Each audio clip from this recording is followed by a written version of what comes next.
Boy pani akadoti kanghal katsai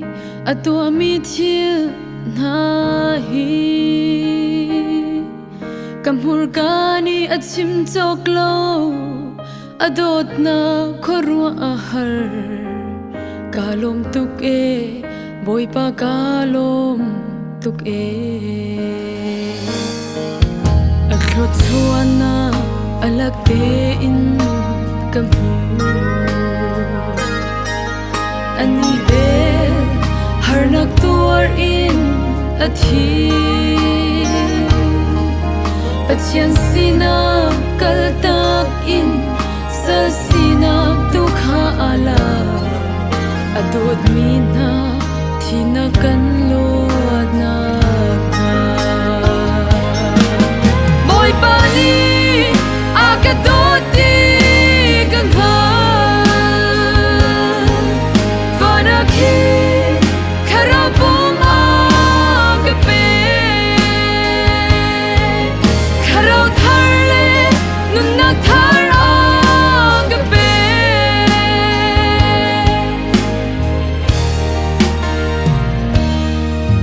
niruk chung a zeizong te a serdi simhan se minun tlanna cha niruk chung a ser kholo kan tu khri chuanak ting cha kan pachian ni kum tam pi chung atu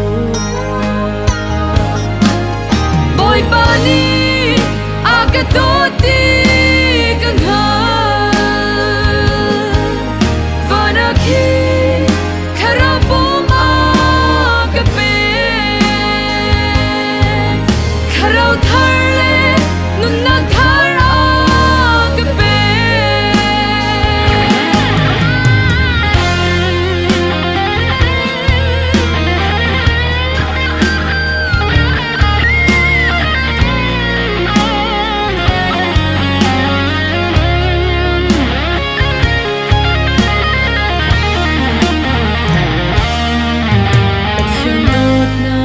khurwa har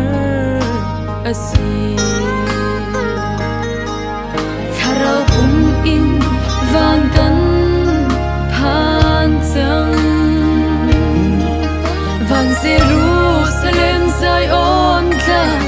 anung mi pachian khopi